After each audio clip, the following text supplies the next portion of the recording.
Hare Krishna, Krishna Krishna, Hare Hare, Hare Rama, Rama Rama, Hare Hare. Om Namo Bhagavate Vasudevaya. Om Namo Bhagavate Vasudevaya. Om Namo Bhagavate Vasudevaya. Whenever you say Om Namo Bhagavate Vasudevaya, that is a mantra that's meant to expand your knowledge. So whenever you want to speak about spiritual subjects or you want to hear about spiritual subjects, you say Om Namo Bhagavate Vasudevaya. The reason why I brought up this name Vasudeva or Vasudevaya is because I had a conversation with a person who inspires me in many great things. And in this conversation, well, basically, I told her some problems that I was having, some personal problems, family type problems, right? And, she said what she said, and then I responded to her that Vasudeva Sarvam Iti, meaning every situation you find yourself in, or even the stone walls of this project halls, is all Vasudeva. Now, what's the essence of Vasudeva? Vasudeva is one of Krishna's names.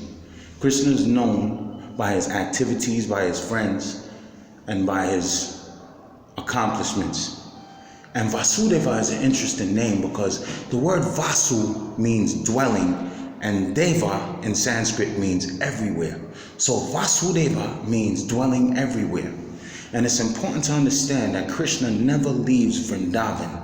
How do we know that? It's because he said it himself, that he never leaves Vrindavan. Vrindavan is a certain part of India. You can look it up. Now, if he never leaves Vrindavan, then how is it that Krishna could have a city in Dwarka? How could he go to Mathura and kill his uncle Kamsa if he never leaves Vrindavan? Well, we know that Krishna expands himself unlimitedly according to the purpose and the desires of his devotees, and also because he said in the Bhagavad Gita that he comes every millennium to deliver his devotees, to reestablish Dharma, and what else? To annihilate the miscreants and the demons. So he comes to do that, but it's not the original Krishna himself. He's always enjoying in Goloka Vrindava being served by how many thousands of goddesses of fortune at any moment. So we know he's the supreme enjoyer. Who is it that we see performing all of these wonderful exploits all around the world? And not only in the name or form of Krishna, but in the name of whatever supreme deity manifested in your country or your planet at that given time, whether it's South America, whether it's in Africa. He can come because he's unlimited. He's not like me and you. So although his chief name is Krishna, there's nobody that can say he can't come as Ptah. There's nobody that's not saying that he can't come as Quetzalcoatl. He can come in any form he wants according to the desire and the consciousness of his devotees and the environment of the planet or the country that they live in. So when we see Krishna's exploits outside of Vrindavan. Now remember, Vrindavan, the land in India, is actually a spiritual nexus or a passageway point into the real Vrindavan, which is in Goloka, the planet of cows, which is way, way, way, way, way beyond the material manifestation. It's the highest and topmost planet. So Goloka Vrindavan, he's always there. When you see Krishna anywhere else, he is Vasudeva. And as such, Krishna can come out of a piece of stone wall. Now, if we go back about 2 million years from this date to Treta Yuga, something interesting was going on tonight. Tomorrow is my birthday. April 28th will be my birthday, 45th birthday for those who want to know. And on my birthday, I'm just so fortunate on my 45th birthday that Lord Narsimha appears. That is the lion-headed incarnation of God, known in Nubia to the Africans as Apetamek. This is still Vasudeva. He's expanding and existing everywhere. And this Vasudeva came out of a stone pillar because Vasu is dwelling everywhere. So there's nowhere where you can't find Krishna. He's in the molecules and the air vibrations that's going into this cell phone that's being recorded in digital form. All of those are expansions of Vasudeva Sarvam Iti. He's everywhere and he's everything to me. And I would like to give honor to Lord Narasimha tonight, because tonight his devotee was being tortured by his father. His father was Hiranyakashipu. And Hiranyakashipu was a great strong demon who had many bones and many abilities to escape death. So in order to enact his death, God had to come in a special form. The specifics are there. You can research Lord Narasimha. I'm not going to go into the expanded version right now, but research Lord Narasimha, because tomorrow is his appearance day. And if you would like to honor him, you can honor him with a fast from sunrise to, I believe, moonrise tomorrow morning. If you can't fully fast, then at least abstain from grains and beans until sundown. Then you have a feast in his honor, a vegetarian feast that you offer to him. Okay, so there's specifics. You can find out about it if you check out the Hare Krishna, or you can do whatever the Creator has led you to do to honor him.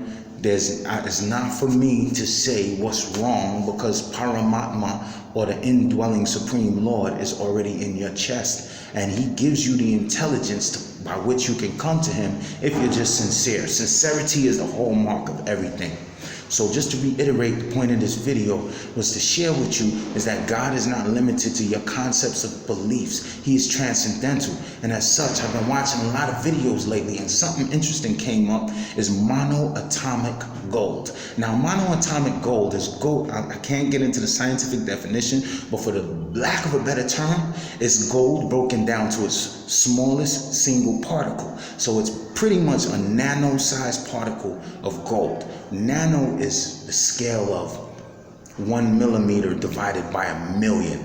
That's the size we're talking about of the gold particle. And what they found out is that when you break down gold to that smallest particle, you can use it for hyperdimensional transportation as well as communication. So you'll find that in a lot of the ancient tombs of the ancient advanced god kings that dwelled on this earth, you'll find their tombs are empty, but you'll find monoatomic gold, because these people were transporting up out of here. They were leaving this dimensional reality.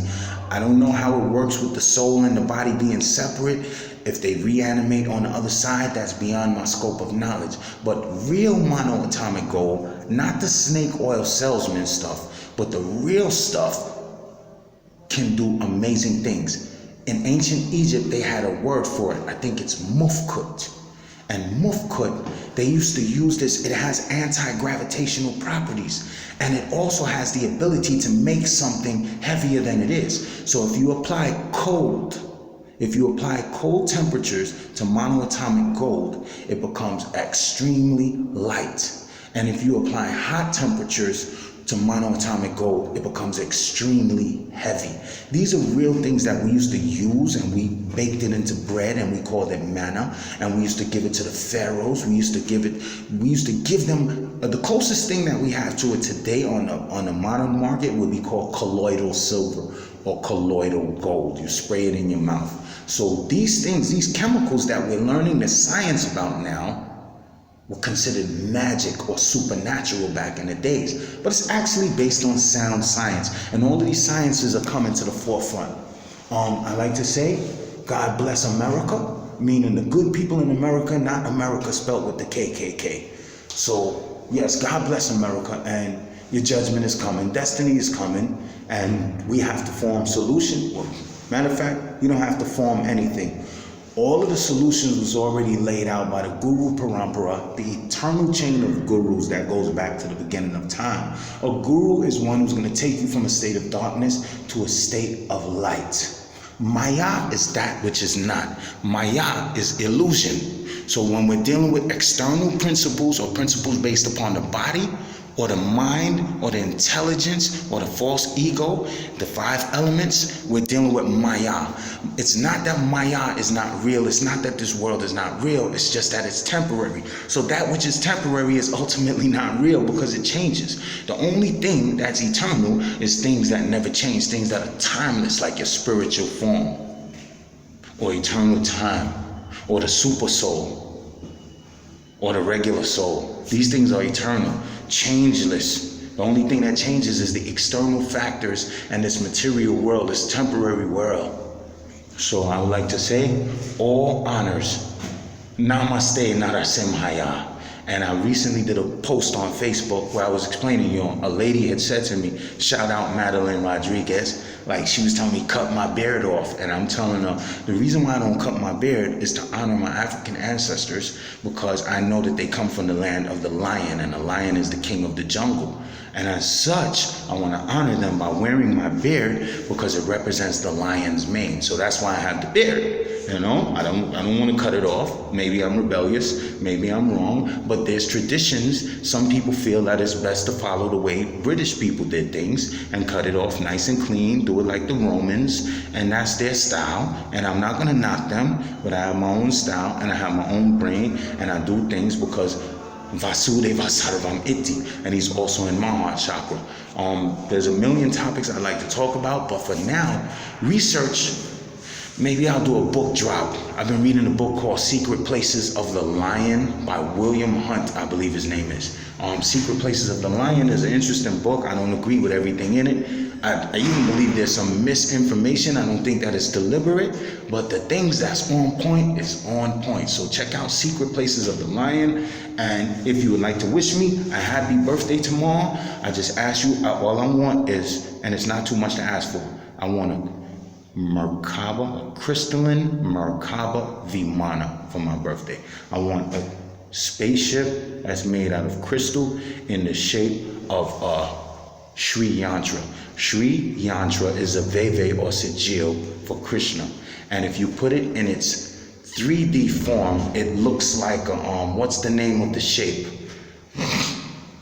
Dodecahedron. It looks like a dodecahedron. When you have certain shapes, they give off certain energies, and the dodecahedron gives off the energy of the pattern of the number 64, which is the number 8 times 8. And anybody knows about Krishna, he's represented by the number 8. So once again, I'd like to shout everybody out. Bless everybody. Hare Krishna, Sunman Patu, King of YouTube, out.